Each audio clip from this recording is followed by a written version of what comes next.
bonjour à tous et à toutes, et merci de venir nous retrouver pour ce nouveau webinaire de novembre. Donc, on est très heureux, bien sûr, de vous accueillir sur la communauté de pratique en cancérologie. Donc, aujourd'hui, ce webinaire est animé par Sophie Borrelli, qui est cadre au CLB, responsable de l'article 51, et donc qui va nous exposer quand même un sujet qui est vraiment d'actualité, hein, puisque c'est l'accompagnement infirmier des patients sous thérapie orale. Et je pense que ça, en particulier à domicile, c'est des nouvelles thérapeutiques, des nouvelles surveillances, des patients qui sont pas toujours au fait de tout parce que ben, voilà, vous le savez aussi bien que moi. Donc, on va essayer de balayer un petit peu tout ça. Merci Christine. Donc je me présente rapidement. Donc je suis Sophie Bory, je suis cadre de santé au Centre Lambérard et je travaille au Centre Lambérard depuis plus de 20 ans. Je connais un petit peu le travail de l'infirmière libérale de par mon expérience, notamment de cadre à l'hospitalisation à domicile durant quelques années. Et effectivement, depuis maintenant 1 an et demi, je m'occupe de l'expérimentation article 51 sur les thérapies orales, qui est une expérimentation nationale et qui vise à accompagner les patients sous thérapie orale à leur domicile. Donc voilà, on m'a contacté pour pouvoir parler de ce sujet. J'avais très envie aussi de parler avec les infirmières et infirmiers libéraux de ce sujet parce que vous êtes un interlocuteur privilégié dans ce type de prise en charge, dans ce parcours de soins. Alors, je vais partager mon intervention en trois parties. Une première partie, on va refaire un peu des notions générales sur les thérapies orales, hein, parce que de mon expérience, voilà, je me rends compte qu'il y a parfois certaines confusions. C'est pas toujours très très bien compris qu'est-ce que ça veut dire une thérapie orale. Deuxièmement, on verra la surveillance infirmière d'un patient sous thérapie orale. Ça consiste en quoi?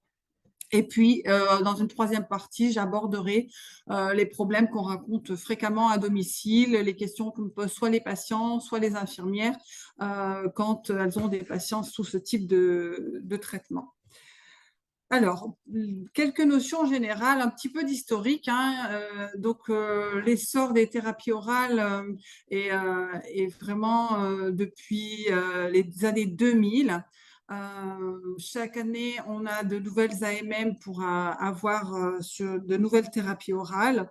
Ça concerne la plupart des cancers adultes ça a été quand même un des axes prioritaires du plan cancer numéro 3, celui de 2014-2019.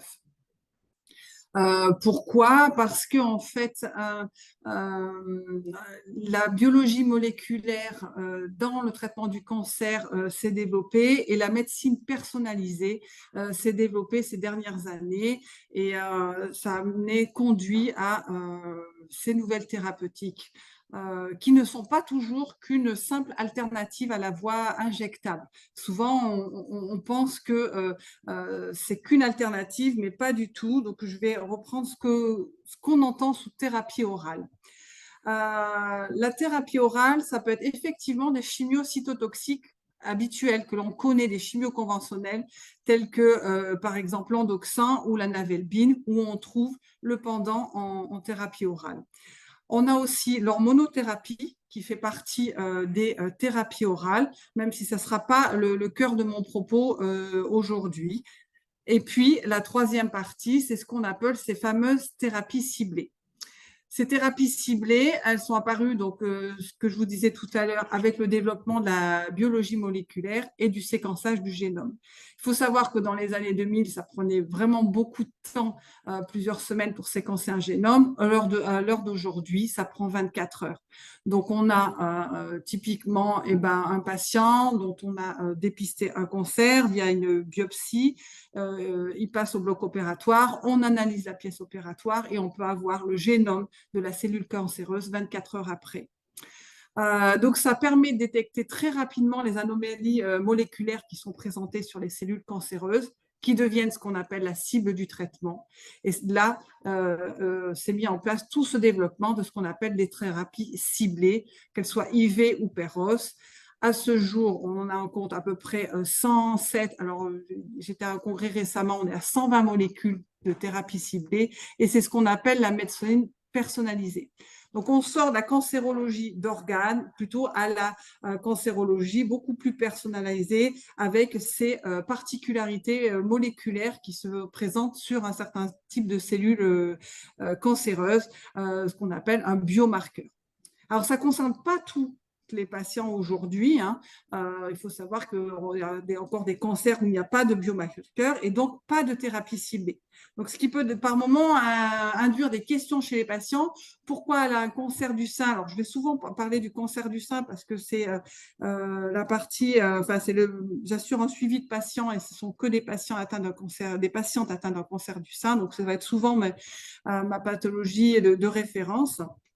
Vous pouvez avoir une patiente qui va être suivie par thérapie orale pour un cancer du sein et une autre, sa voisine, qui va être aussi suivie pour un cancer du sein, mais qui n'aura pas une thérapie ciblée. Et souvent, des fois, les patients nous demandent, mais pourquoi elle et pas moi? Voilà, donc ça me paraissait important de faire un petit point sur ce que c'était cette médecine personnalisée. Donc, dans ces thérapies ciblées, on a deux sortes de molécules. Celles qui se terminent en MAB, les trastuzumab, bevacizumab, enfin tout un tas de noms comme ça un petit peu durs. Donc, ce sont ces thérapies ciblées, souvent IV ou sous-cutanées. Donc, ce sont des grosses molécules qui ne passent pas la barrière cellulaire et donc, du coup, on ne peut pas les passer par voie orale. Et puis, vous avez les thérapies ciblées, alors celles qui se terminent en IB, donc c'est l'imatinib, c'est le ribociclib, enfin, toute une série, donc on verra tout à l'heure. Ce sont des petites molécules qui passent cette fois la barrière digestive et du coup, on peut utiliser la voie orale. Voilà, donc ça, c'est un petit peu des éléments de repère sur ces thérapies ciblées qui sont maintenant beaucoup utilisées. Je vous ai mis une liste de noms. C'est par exemple celles qu'on prescrit le plus actuellement, nous, sur le centre, hein, en 2023. C'est les molécules qu'on a vues le plus souvent. Une des premières à apparaître, c'était l'imatinib, hein, ce fameux Glivec. On a pu voir beaucoup d'articles à l'époque quand il est apparu dans la presse grand public. Vous voyez qu'on a des molécules, la bémaciclib, le ribociclib. C'est des choses qu'on utilise dans le cancer du sein, mais dans d'autres cancers aussi, notamment, je crois, l'olaparib dans le cancer de l'ovaire. Alors, il y en a beaucoup, hein, je vous ai dit 120 à l'heure actuelle et ça va encore continuer d'augmenter. Beaucoup de voies de recherche là-dessus. Des voies de recherche où aussi on associe deux thérapies ciblées. Deux molécules orales ou une molécule IV et une molécule orale. C'est des choses qui continuent à se développer. Donc, il y a vraiment une nécessité d'imaginer comment on accompagne les patients à domicile parce que ça reste quand même de la thérapie anticancéreuse avec leur lot d'effets secondaires qu'on verra tout à l'heure. Et puis, ce sont des nouvelles thérapeutiques et en tant que professionnel de santé, eh ben, on peut avoir du mal à s'y retrouver. Donc, je vous ai mis sur cette page un site, le site Omedit, et avec des fiches de médicaments que nous, on utilise quotidiennement, mais les pharmaciens de ville aussi, les médecins traitants, et que vous aussi, vous pouvez utiliser, qui sont une mine d'informations très, très bien faite, avec une fiche qui est pour le patient et une fiche qui est aussi pour le professionnel de santé. Je vais vous montrer un exemple derrière. Donc, quand vous allez sur ce site, vous avez toutes les molécules, les thérapies orales qui sont disponibles sur le marché. Et puis, donc, vous l'avez en nom pharmaceutique, hein, le nom commercial, et puis en DCI. Et vous avez la fiche patient, la date de mise à jour et la fiche du professionnel. Quand vous cliquez sur l'un ou sur l'autre, vous voyez apparaître. Donc, j'espère que ce n'est pas écrit trop en petit. Donc, j'ai pris celle du palbociclib parce que c'est un des médicaments que j'utilise le plus souvent. Vous avez ce type de fiche professionnelle ou de fiche patient qui présente les comprimés, qui définit la molécule, qui présente les caractéristiques des comprimés, et puis les effets secondaires, ce qu'il faut surveiller et surtout les interactions médicamenteuses. Donc, les choses sont plus détaillées dans la fiche professionnelle que dans la fiche patient. La fiche patiente, elle est très utile parce qu'elle permet de donner des indications personnalisées au patient quand il prend son médicament, comment il le prend. Donc voilà, donc je vous conseille vivement, c'est quelque chose qu'on peut avoir sur son téléphone portable, on peut facilement retrouver des fiches, soit par nom commercial, soit par le nom DCI, et ça peut être bien aidant pour accompagner les patients. Qui dit thérapie orale, donc effectivement, hein, c'est une thérapie qui se prescrit sur une ordonnance classique et le patient rentre à la maison avec son ordonnance. Mais c'est pas parce que il est rentré à la maison avec son ordonnance qu'il n'a pas bénéficie plus d'un suivi par l'hôpital. Donc, j'ai remis un petit peu l'INCa, je vous ai mis le lien dans la bibliographie, a préconisé un parcours de soins pour les patients sous thérapie orale. Donc, la première étape de ce parcours, c'est une réunion de concertation pluridisciplinaire, hein, comme pour tout traitement en cancérologie. Ensuite, à l'issue de cette RCP, le patient a une consultation avec son oncologue qui va lui annoncer et faire ce qu'on appelle cette primo-prescription de chimiothérapie orale et lui annoncer le traitement, les modalités de prise, les effets secondaires et puis la durée de ce traitement.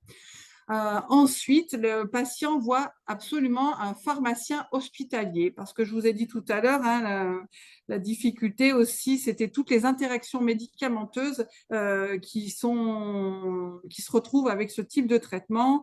Et on sait bien, soit le patient a aussi un traitement personnel et puis à la maison, il y a aussi beaucoup d'automédication. Donc, le pharmacien fait un point sur tous les traitements du patient et voit s'il n'y a pas d'interaction médicamenteuse qui viennent contrarier cette prescription. Parfois, il en existe et du coup, soit ça va conduire à un changement de dosage ou un changement de molécules, soit de molécules de traitement hypertenseur, soit du coup de molécules de thérapie orale. C'est des choses qu'on peut voir. Et puis, il y a un suivi par une infirmière de coordination qui est très variable selon les régions et selon les centres hospitaliers. Et le travail de l'infirmière va être surtout à base d'éducation thérapeutique et de dépistage des fragilités. Normalement, un mois après, l'oncologue revoit le patient, donc après un mois de traitement, pour évaluer la tolérance. Il faut savoir que les effets secondaires sont particulièrement, enfin quand il doit y en avoir, sont plutôt visibles sur ce premier mois. Donc, il évalue la tolérance et réajuste la dose si nécessaire.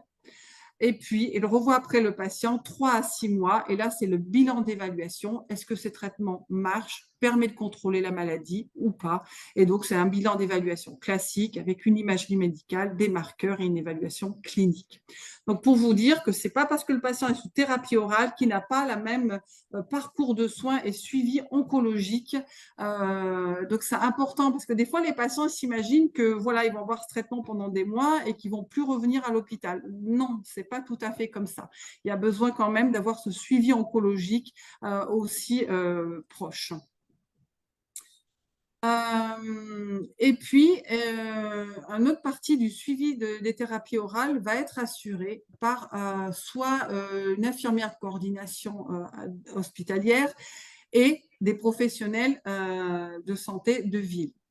Alors, il y a plusieurs dispositifs qui ont été mis en place en France pour accompagner ces patients sous thérapie, dont l'expérimentation Article 51, hein, donc qui intègre le pharmacien de ville qui doit faire des entretiens tous les mois lors de la délivrance pour évaluer les effets secondaires du patient et alerter si besoin. Et puis, donc ça en collaboration avec l'infirmière de coordination qui fait un suivi téléphonique. On a aussi ce qu'on appelle les hôpitaux de jour complexes chimio-orales, donc soit à l'initiation de la thérapie orale, soit en suivi, hein, pour faire un petit point. Il y a aussi des dispositifs d'accompagnement par les pharmaciens d'officine pour lesquels ils sont rémunérés. Et puis, il y a la place de l'infirmière à domicile. Il faut savoir que dans l'expérimentation article 51, donc qui va se terminer en 2024, donc c'est une expérimentation nationale. Il me semble que les personnes qui ont été un peu oubliées ont été les infirmières libérales dans ce dispositif. On a mis beaucoup l'accent sur la collaboration entre le pharmacien de ville et puis le pharmacien hospitalier et l'infirmière de coordination. Mais très souvent, et moi je le vois dans ma pratique, je suis à peu près 50 patients en file active continue, on a besoin de contacter l'infirmière libérale à la maison auprès du patient, soit parce qu'on a des problèmes d'observance, des problèmes d'effets secondaires ou des problèmes de biologie, de surveillance biologique qui ne sont pas adaptés. Donc, on a demandé, là, on est en phase de réajustement dans cette expérimentation article 51, justement à ce que les infirmières libérales puissent rentrer dans ce dispositif parce qu'on a besoin de s'appuyer sur ce corps de métier-là. Et d'où mon intervention aujourd'hui. Donc pour pouvoir aussi continuer ce suivi à domicile d'un patient sous thérapie orale et les aider à alerter quand c'est nécessaire.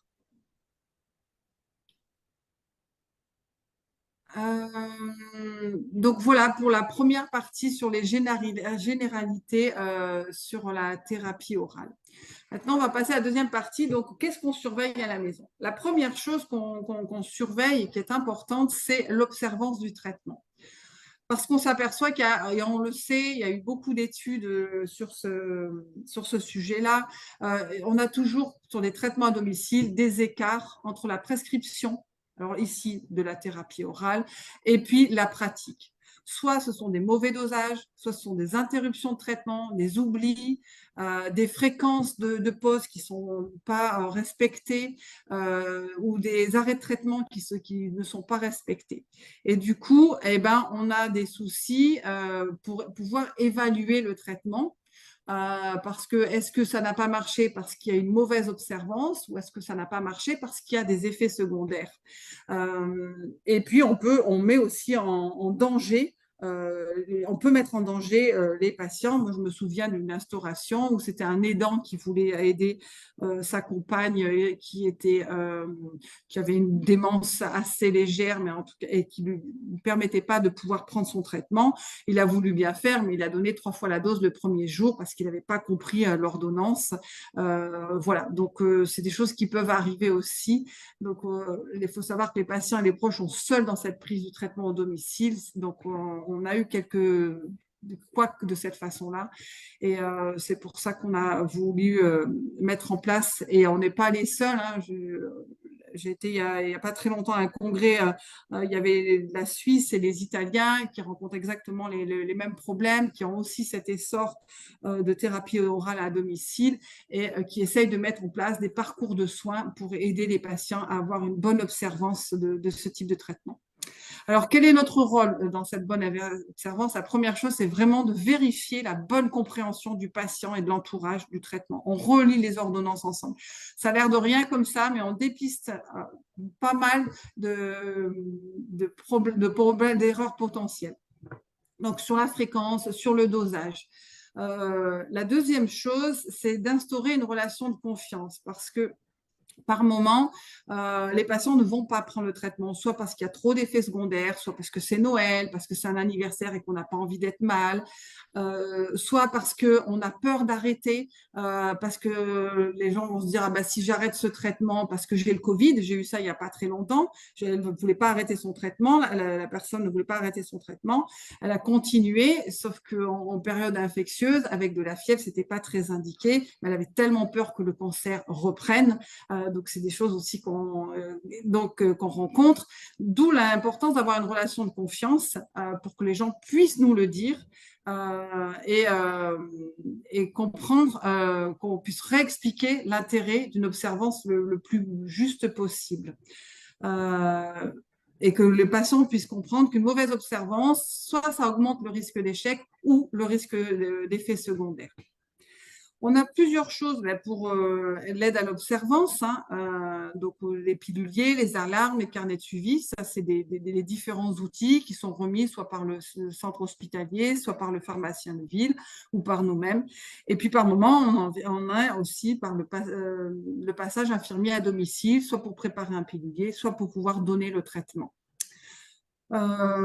Pour mesurer cette observance, on utilise un score qui s'appelle le score GIRED, donc, qui permet d'évaluer la qualité de l'observance. Et voilà, donc c'est par tout un ensemble de 6 questions. Et selon le score, eh ben, on va avoir une attitude, on va essayer de mettre des choses en place. Typiquement, quand nous, on a un score de GIRED qui est supérieur à 3, donc ça veut dire qu'à chaque fois, il y a eu 3 réponses positives dans cette grille, alors on fait passer une infirmière libérale à domicile pour l'aide à la prise au traitement. Voilà, pour vous dire un petit peu dans notre pratique comment on utilise ce score. Donc, il est utilisé par les pharmaciens de ville et par toutes les personnes, les centres hospitaliers de France qui participent à l'article 51 sur les thérapies orales. Il faut savoir que le but de cette expérimentation, c'est d'inclure 15 000 patients.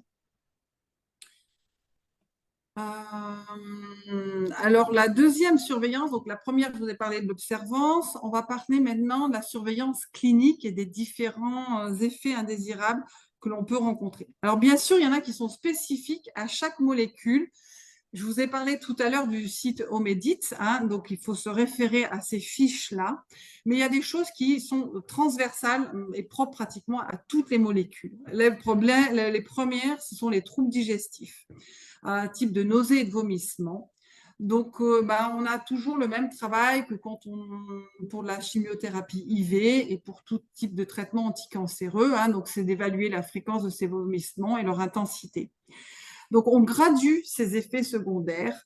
Donc, je vous ai les marqués là. Hein, les vomissements sont supérieurs à plusieurs fois par jour. Hein, donc, c'est 3, 4, 5 fois par jour.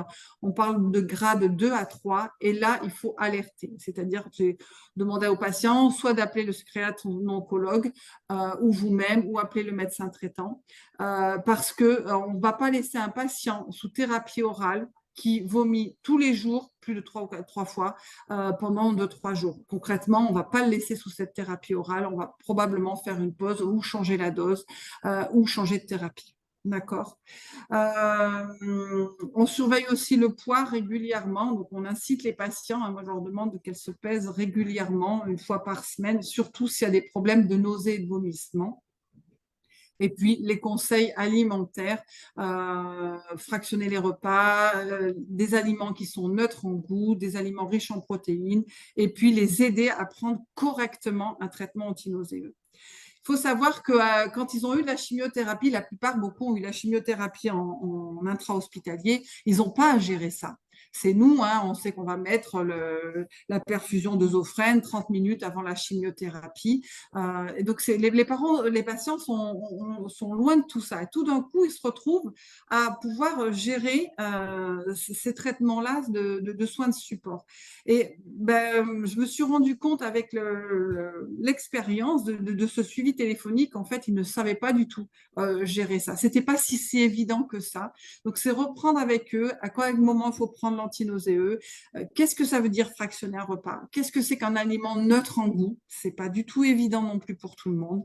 Voilà, donc c'est se reprendre dans ce quotidien de la vie, comment ils peuvent pallier, enfin voilà, comment ils peuvent gérer ces nausées ou ces vomissements et à quel moment il faut alerter. On va pas laisser quelqu'un qui va vomir toute une semaine. C'est pas possible, c'est pas entendable. Pour les diarrhées, c'est la même chose. Donc, on va évaluer la fréquence et l'impact sur la qualité de vie. Quand on a des diarrhées qui sont supérieures à 4 à 6 fois par jour, des diarrhées très impérieuses qui empêchent les patients de sortir, on va revoir le traitement. Il faut alerter l'oncologue et rediscuter de ça, soit faire une pause, soit il va diminuer les doses. Enfin, en tout cas, on ne peut pas laisser quelqu'un qui est avec un tel impact sur sa vie à domicile. Donc, pareil, on surveille le poids. On donne aussi des conseils alimentaires de base, qui sont les régimes à base de riz, de compote, l'hydratation. Il faut savoir que un patient, la plupart des gens s'hydrater avec des diarrhées, ils vont vous dire oui, j'ai bu une demi-bouteille d'eau et ils pensent qu'ils se sont hydratés parce que généralement ils boivent 2 verres d'eau par jour. Enfin, donc on est vraiment, il est important d'aller dans vous faites quoi pratiquement, concrètement, parce que et là on se rend compte qu'on a des écarts entre ce que nous on pense et ce que font les gens. Et en plus, voilà, s'hydrater, boire 2 litres d'eau par jour, ce n'est pas quelque chose qui est évident pour tout le monde. Et puis pareil, comment on prend un traitement antidiarrhéique? Ah, j'ai un petit bug dans mon cours. Selon le traitement prescrit, il faut savoir que les patients qui sortent avec une thérapie orale ont aussi toujours une prescription de soins de support au cas où il leur arrive des diarrhées, des nausées, des vomissements. Mais il est important de reprendre avec eux cette ordonnance et de savoir comment on gère ça. Pareil, les diarrhées, ça se gradue. Et donc, si vous avez des selles supérieures, c'est ce que je vous disais, des diarrhées supérieures à 4 à 6 par jour, on appelle ça un grade 2. Et là, voilà, on doit alerter l'oncologue pour revoir le traitement à ce moment-là. Je regarde un petit couleur, ça va. Un troisième symptôme, qui est un symptôme pour lequel malheureusement il est très peu abordé à l'hôpital. C'est celui qui concerne la fatigue. C'est un symptôme qui est pratiquement toujours présent et ce que Marc peut aborder lors des consultations médicales ou avec le pharmacien. Donc, c'est vraiment, je dirais, la partie infirmière de pouvoir évaluer ce symptôme-là et trouver des aides parce que ça peut se gérer, une fatigue. Donc, très souvent, vous avez des patients qui vont vous dire qu'à l'instauration du traitement, ils ont un coup de massue. Ou alors, donc c'est soit des grosses fatigues en début de traitement ou alors après plusieurs semaines de traitement. Pareil, on est aussi, cette fatigue, elle se gradue. Et en termes généraux, tout symptôme qui, une fois gradué et atteint un grade 3, un grade 2 ou un grade 3, va conduire à un changement dans la prescription de la thérapie orale. Soit un arrêt momentané, soit une diminution de dose, soit un changement de molécule ou un changement de stratégie. D'accord? Parce que qui dit, et le grade 2, c'est souvent, il y a un impact fort dans la vie quotidienne. Et pour la fatigue ne fait pas exception. Grade 0, ben, vous n'avez pas de fatigue. Grade 1, vous avez une fatigue, mais le patient peut se reposer et elle disparaît. Grade 2, il y a une fatigue, mais qui ne disparaît pas après le repos et qui commence à un peu impacter la vie quotidienne. Et grade 3, c'est une fatigue qui ne disparaît pas après le repos, qui a beaucoup de gêne dans la vie quotidienne. Typiquement, c'est le patient qui vous dit « je suis trop fatigué pour me lever ». Il doit venir vous ouvrir la porte parce que vous venez faire la prise de sang et vous sentez que même ça, c'est vraiment lui demander un effort très coûteux. Donc là, quand la fatigue commence à être d'un grade 2 à 3, il faut alerter. Pareil, probablement que c'est dû à cette thérapie orale, mais pas sûr. Parce que dans le cadre de la fatigue, je le marque là en 4e position, il est important de voir un patient qui n'était pas fatigué. Donc, la thérapie orale, souvent, c'est prescrit pour plusieurs mois. Hein, qui n'étaient pas fatigués avant et puis tout d'un coup qui se mettent à être fatigués, il y a un diagnostic un peu différentiel. Ça peut être une infection type le Covid, type une grippe, une bronchite, quelque chose qui s'est installé, une douleur qui se met à être plus importante, qui est mal soulagée, le déséquilibre d'un diabète. Donc, ce n'est pas toujours dû à la thérapie orale. Donc, il est important de rechercher aussi d'autres causes. Et puis d'aborder cette fatigue et d'en parler avec le patient et son entourage. D'abord, la première chose, c'est de le prévenir. Moi, lors du premier entretien, c'est la première chose que je fais, c'est de prévenir le patient afin qu'il déculpabilise. C'est normal d'être fatigué, c'est pas grave non plus. Par contre, ça nécessite peut-être de s'organiser, notamment d'organiser des temps de repos. Quand vous avez un jeune patient avec des enfants en bas âge qui est encore en activité professionnels, parce que c'est souvent le cas pour les patients qui sont sous thérapie orale, hein. Le but, c'est qu'ils puissent maintenir leur vie quotidienne le plus possible. La fatigue, elle est pourtant pour autant là, et il est important qu'ils puissent s'organiser pour se reposer. Évaluer cette fatigue, hein, selon les critères que je vous ai donnés précédemment. Et puis apporter des conseils pour gérer sa fatigue. Donc, ce que je vous dis, c'est prendre le temps de se reposer, mais le repos, ça s'organise. Donc, c'est des fois de voir avec eux, peut-être laisser des enfants à la cantine pour que ça soit moins la course à midi, de pouvoir les faire garder, de pouvoir peut-être avoir une activité professionnelle, soit en temps partiel, soit en arrêt de travail s'il y a besoin, remettre à un temps ultérieur des gros travaux de maison, enfin des choses comme ça propre à la vie du patient. Et je dis souvent, voilà, quand on a quelque chose à faire, la méthode des petits pas est vraiment celle qui est à privilégier. Et donc, c'est pouvoir échanger avec eux. Et du coup, souvent, on voit, ah ben oui, effectivement, je pourrais faire ça parce que la fatigue, ça entraîne souvent un peu de déprime. Je peux plus rien faire. Enfin, ça remet le cancer au centre de leur pensée quotidienne. Voilà, donc pouvoir prendre ce temps pour les accompagner et les aider à trouver les ressources dans leur vie quotidienne pour pouvoir gérer ça. Contrairement un peu à une idée reçue, hein, maintenir une activité physique adaptée, c'est très, très important. Alors, je dis toujours attention à l'exploit sportif, hein. On n'est pas là, j'ai des patientes, ah ben oui, je vais faire de la marche, elles s'épuisent complètement. Non, c'est pas ça l'activité physique adaptée. C'est garder son activité quotidienne et puis voilà, pas dire ah ben je suis malade, je reste au fond de mon lit. Non, j'essaye, mais j'adapte en fonction de ce que je suis aujourd'hui, dans l'état dans lequel je suis actuellement. Et puis savoir se faire aider, déléguer. Et pour beaucoup de gens, c'est pas si simple que ça. Parce qu'il y a beaucoup de culpabilité dans la fatigue. Et c'est un symptôme qui est important. On le travaille beaucoup en éducation thérapeutique. Et nous, je sais qu'au Centre Léon Bérard, on a commencé à mettre en place des ateliers d'éducation thérapeutique réalisés par les infirmières libérales.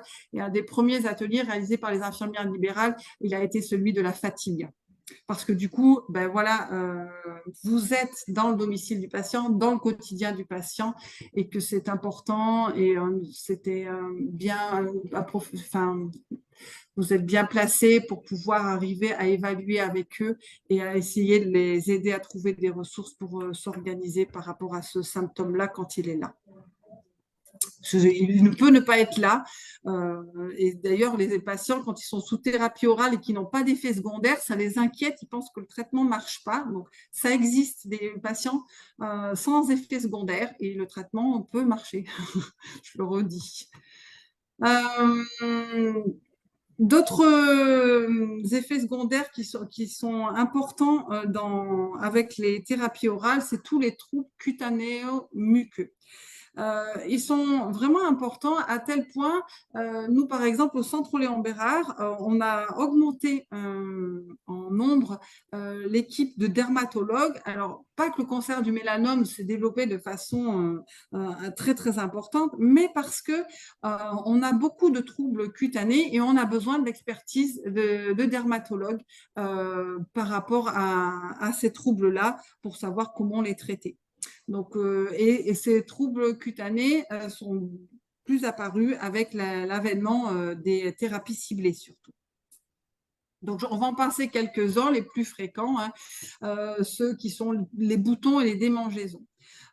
Donc là, ce qui est important, c'est d'écrire. Alors, la localisation, la surface atteinte, s'aider par les photos et le signalement à l'oncologue. Soit c'est des boutons, parce que dans le bouton, on a dit, il y a plein de sortes de boutons, donc il faut pouvoir faire un diagnostic différentiel et très souvent, on peut être amené à prévoir une consultation avec le dermatologue du centre hospitalier pour pouvoir mettre un traitement adapté. Et on sait que ces boutons sont en lien avec la thérapie ciblée.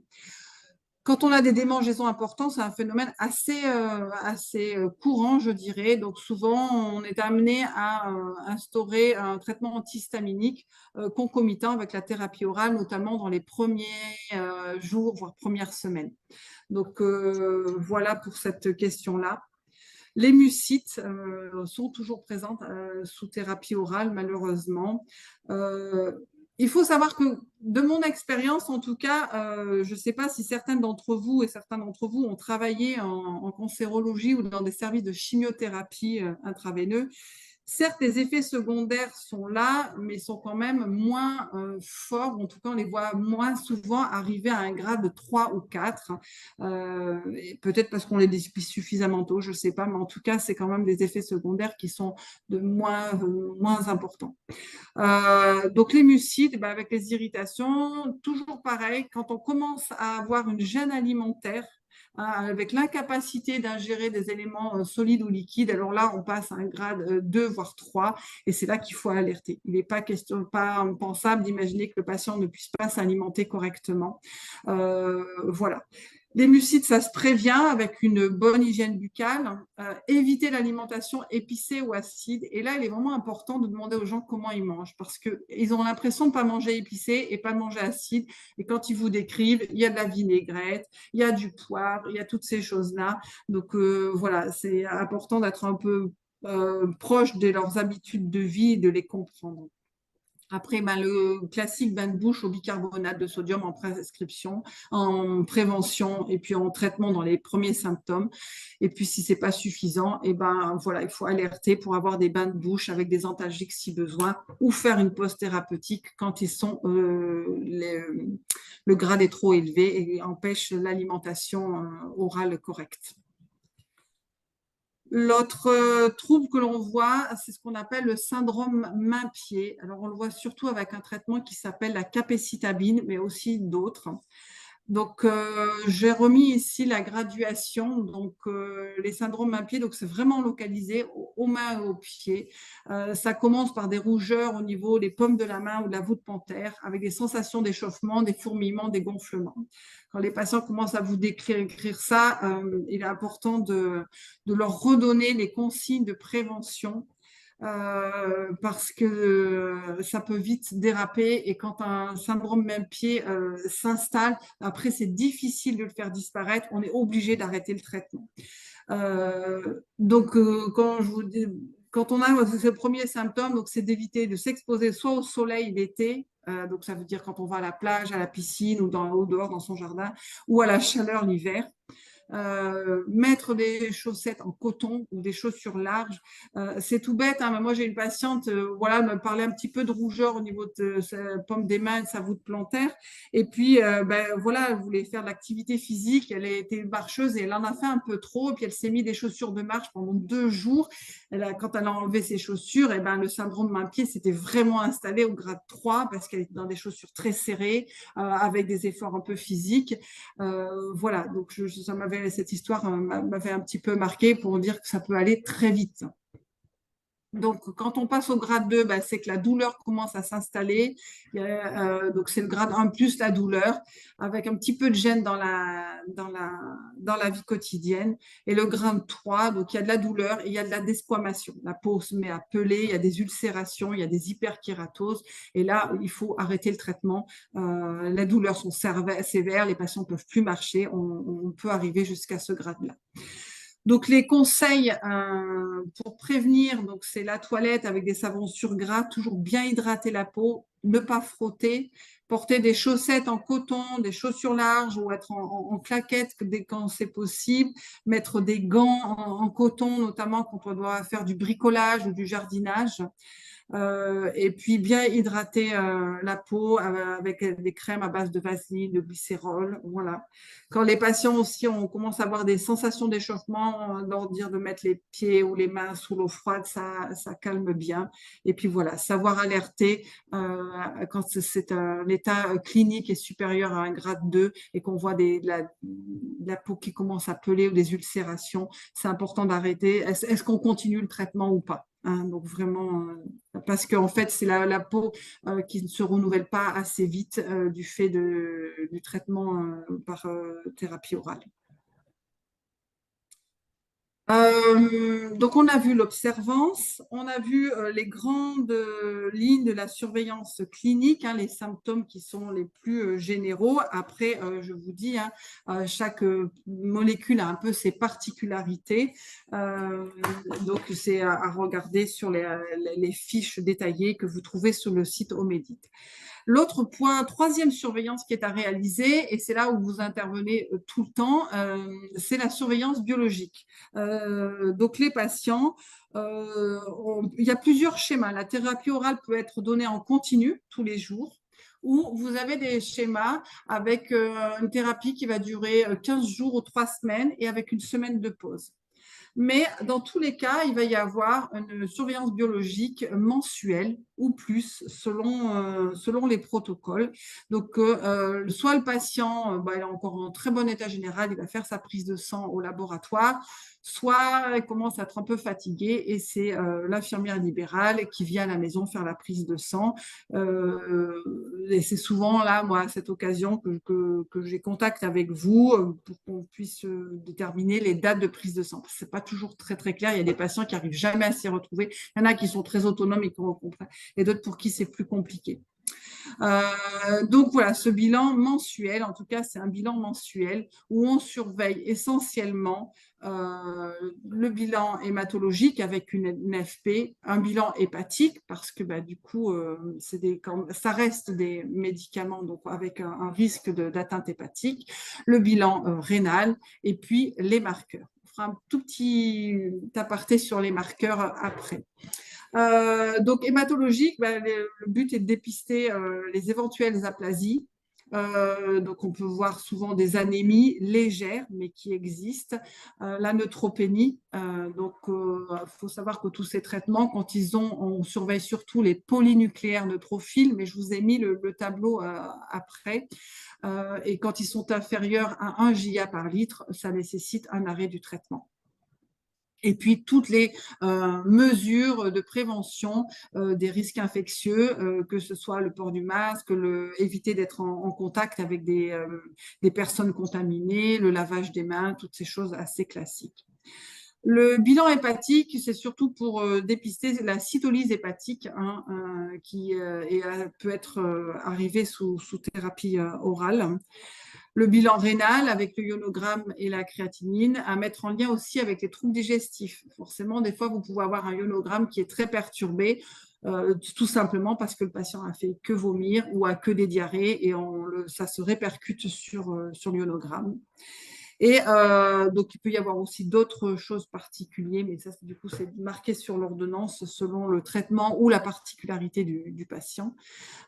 Et puis, vous avez les marqueurs que l'on fait moins fréquemment. Hein. Les marqueurs, ça peut être tous les mois ou tous les 3 mois, hein, selon les oncologues. Pour apprendre les patients à lire leur biologie et à savoir dépister quand est-ce qu'ils doivent alerter et quoi faire, je me rends compte que la première chose qui les intéresse, c'est d'abord les marqueurs. Alors que nous, c'est la dernière chose qui nous intéresse. Donc, par moment, les gens sont focalisés sur leurs marqueurs parce qu'ils ont augmenté de 1 point, 2 points ou ils ont pris une dizaine. Du coup, on a du mal à les focaliser sur autre chose, par exemple sur leur polynucléaire neutrophile. Je dis toujours la même chose aux patients, hein, les marqueurs, c'est pas ça qui vont dire si le traitement marche ou ne marche pas. C'est un ensemble de choses qui va guider l'oncologue et surtout, c'est l'imagerie médicale. Donc, des fois, on peut avoir des marqueurs, surtout chez les patients, moi j'ai beaucoup de patientes en sein métastatique, on peut avoir des marqueurs qui augmentent, mais elles ont des métastases un petit peu partout et avoir une imagerie médicale qui est très correcte et qui dit qu'il y a quand même pas mal de régression des lésions et qu'on a un très bon contrôle de la maladie. Mais ça va générer une anxiété, ces marqueurs, assez importante. Donc, voilà, je pense que c'est assez judicieux de prendre un temps pour expliquer, ne pas les faire trop souvent, parce que les patients, vous verrez, vous leur dites tous les 3 mois, mais eux vont les faire tous les mois. Quand ils vont aller au labo, à l'infirmière libérale, ils vont demander à ce que ça soit fait tous les mois. Dans l'ordonnance, des fois, c'est pas toujours très clair. Voilà, donc c'était juste un petit aparté que je voulais faire sur les marqueurs qui a un impact psychologique important chez les patients. Et voilà, c'est certes un indicateur de la bonne marge du traitement, mais ce n'est pas un indicateur peu fiable. C'est l'indicateur le plus important, ça reste quand même l'imagerie médicale. Donc voilà, j'ai remarqué le rôle infirmier d'éducation thérapeutique, parce que le but, c'est de rendre le patient autonome, parce que ces thérapies orales, c'est pour leur permettre d'avoir une vie le plus proche de leur vie quotidienne avant la maladie. Donc, c'est apprendre, moi, quand on fait un suivi infirmier téléphonique, on leur apprend à lire leurs résultats, à faire leur prise de sang en temps et en heure, et à savoir détecter leurs effets secondaires, quand arrêter le traitement, quand alerter et quoi faire. Je vous ai mis ici une classification et gradation des principaux effets secondaires biologiques, hein, donc avec ce à quoi correspondent les grades 0, 1, 2, 3, 4, en fonction des différentes marqueurs biologiques que l'on a dans la prise de sang. Donc c'est important, c'est celui que nous on utilise au Centre Lambérard, il est sur ce site-là, je vous ai mis le lien dans la bibliographie qui se trouve en fin de mon topo. J'avance un peu parce que je vois l'heure tourner. Je voulais faire un petit point sur les problèmes que j'ai rencontrés très fréquemment à domicile. Alors, vous le savez, aussi bien que moi, hein, quand on est sur du domicile, il y a une part d'automédication très, très fréquente. Et il faut vraiment faire attention parce qu'il y a beaucoup d'interactions médicamenteuses avec les thérapies orales. Donc, je dis aux patients, quand vous voulez prendre quelque chose, il faut toujours demander conseil à votre pharmacien de ville. C'est quand même lui qui est le plus habilité. Ça fait partie de travailler sur ces interactions médicamenteuses. Et même avec tout ce qui est soins par les plantes, parce que les gens s'imaginent parce qu'ils se soignent par les plantes, elles sont forcément inoffensives et en fait, il y a quand même des interactions, notamment avec le millepertuis, qui est une plante qui est utilisée pour les syndromes dépressifs, donc, et qui est complètement contre-indiquée avec les thérapies orales. Le pamplemousse aussi est complètement contre-indiqué, ça modifie les concentrations sanguines. Donc, c'est très important de toujours demander conseil, soit à son pharmacien de ville, parce que c'est lui qui est le plus près. Et moi, je n'ai pas une journée où une personne me dit « Tiens, je voudrais prendre ça, je voudrais reprendre mes corticoïdes, il me reste 3 comprimés de corticoïdes, est-ce que je peux le prendre pour mon mal de dos ?» Enfin, on est toujours, je me rends compte qu'il y a une automédication qui est pratiquement, très, très courante chez tous les patients. Donc, c'est vraiment quelque chose qu'il faut avoir à l'esprit.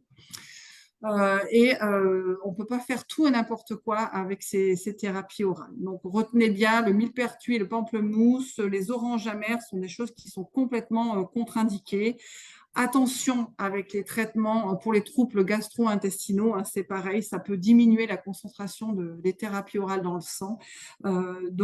Ça peut se prendre, mais il faut respecter les 2 heures de prise les 2 heures d'écart entre les 2 prises. Voilà, il y a un schéma de prise à très bien respecter si on veut que la thérapie orale reste efficace.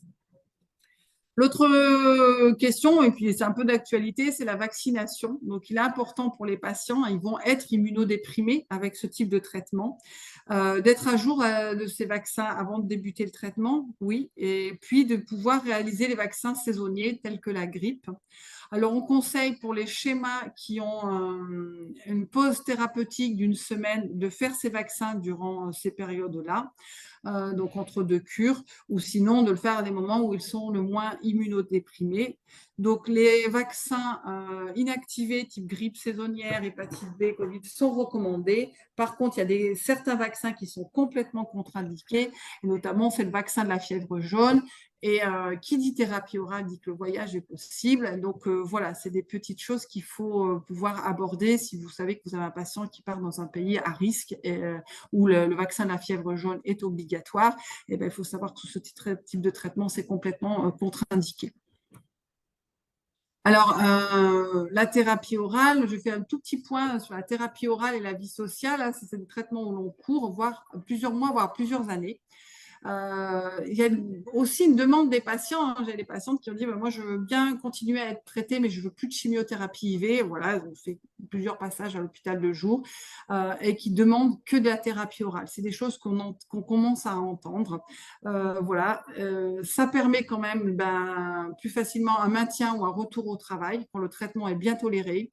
Hein, je vous ai dit, le premier mois, c'est la tolérance du traitement. Et des fois, ben voilà, une fois que on a trouvé la dose qui permet de contrôler la maladie et de permettre une vie correcte pour les patients, ben vous avez des gens qui peuvent retourner au travail. J'ai des patientes qui vont retourner au travail là, après plusieurs mois d'amébaciclib. Ça permet les voyages et les vacances, mais ça nécessite une organisation. Donc, il est important. Souvent, ils vont vous poser la question. Donc, il faut qu'ils imaginent l'approvisionnement. C'est pas si simple, hein. Le pharmacien n'a pas tout le temps toutes les molécules en stock, voire ça coûte très cher aussi. Il faut pouvoir faire une surveillance biologique, avoir des médicaments de support avec soi dans sa trousse de voyage. Donc, c'est bien de pouvoir faire un petit peu ce temps-là. J'ai souvent une question avec l'alcool, et notamment avec les fêtes. Est-ce que je peux boire de l'alcool? Parce que vous avez des personnes où c'est l'entourage, hein. J'ai eu une fois à dire à une petite fille que sa grand-mère pouvait boire un verre de champagne pour son anniversaire, hein, parce que c'était, voilà, elle avait quand même, parce qu'elle était persuadée que c'était complètement, c'est fortement déconseillé, mais bon, on a entre un verre une fois par an et une prise d'alcool régulière, il y a quand même une différence. Mais il faut savoir que la prise d'alcool régulière reste complètement déconseillée et pas adaptée. Et puis l'activité physique adaptée, bon voilà, de plus en plus, on démontre les effets bénéfiques d'avoir une activité physique adaptée. Je souligne là le rôle des associations de patients de proximité qui peuvent proposer des choses pour les patients et du coup, ils se retrouvent, ça peut les réenclencher du lien social et une reprise d'activité physique qui parfois avait été mis un peu de côté du fait de la maladie. Et je mets toujours, mais attention aux exploits sportifs, hein. C'est pas parce qu'on va faire des kilomètres et des kilomètres de marche qu'on va forcément gagner sur le cancer. Enfin, il faut voilà, savoir un peu mesurer parce que c'est des choses qu'on peut voir. Voilà, donc j'ai terminé mon propos. Je vous ai mis en bibliographie les différents liens sur lesquels vous pouvez retrouver un petit peu de documentation. Et puis, cette intervention sera mise sur la plateforme, mais Christine, tu diras mieux que moi tout à l'heure. Voilà, j'espère avoir répondu un petit peu à vos questions. Merci beaucoup, Sophie, pour ce topo vraiment ben, bien monté, parce qu'on a abordé quand même beaucoup d'effets secondaires. Ben, déjà Oui, aussi, qu'est-ce que c'est que les thérapies ciblées? Parce qu'effectivement, entre les chimios, l'hormonothérapie et puis ces thérapies ciblées, c'est des fois un peu le grand flou. Bon, on n'a plus énormément de temps, donc je vais laisser la parole aux questions. Est-ce que vous avez des questions? Est-ce que ce webinaire a répondu à vos interrogations? Enfin, on vous laisse la parole. N'hésitez pas.